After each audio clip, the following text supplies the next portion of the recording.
C'est parti pour la démo avec un jeu de cartes, ici un jeu de cartes Phoenix à dos bleu, très joli.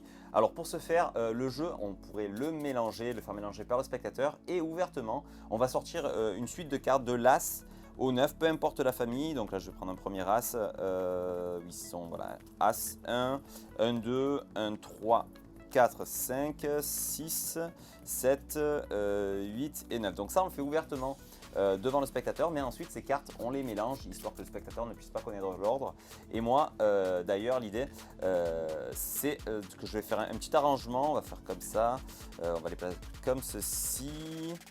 Tac, tac, tac, on va mettre celui-là ici, ça, comme ça, tac, tac et tac. Voilà, c'est très bien. Voilà, on va placer les cartes comme ça, dans cet ordre précis. Donc, seul le magicien connaît l'ordre, vous ne pouvez pas connaître. Et l'idée est la suivante, c'est de demander au spectateur de toucher la carte de son choix, n'importe laquelle parmi les 9 cartes présentes sur la table. Donc vraiment, il n'y a pas de choix équivoque, il touche la carte de son choix. Imaginons qu'il touche celle-ci.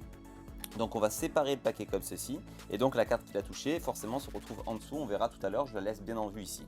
Le reste des cartes, sans les regarder, on les pose par-dessus, on tend le jeu au spectateur pour qu'il puisse mélanger le tout, et ensuite on lui demande de couper le jeu en 2 paquets, comme ceci. Donc là, c'est lui qui fait tout, hein. Vraiment, c'est le hasard de sa coupe qui va déterminer le nombre de cartes dans chacun des paquets. De là, on l'invite justement à compter le nombre de cartes qui se trouvent dans chacun des paquets, donc il fait ouvertement comme ceci, 1, 2, 3, 4, 5, 6, 7, 8, 9, 10, 11, 12, 13, 14, 15, 16, 17, 18, 19, 20, 21, 22, 23. Pour s'en souvenir, on va prendre un 2 et un 3 si on en a dedans pour... voilà, ça sera un moyen mémo technique comme ceci. Donc 2 et 3, donc ce paquet il y aura bien 23 cartes. Et dans celui-ci, 1, 2, 3, 4, 5, 6, 7, 8, 9, 10, 11, 12, 13, 14, 15, 16, 17, 18, 19, 20, 21, 22, 23, 24. Donc pareil, on va prendre si on a bien les cartes qu'il faut, un 2 et un 4. Est-ce qu'on a un 4 non, bon, on se souvient que c'est 24, 23 et 24. Alors l'idée... ça va être, vous allez me dire à quoi ça rime de faire tout ça.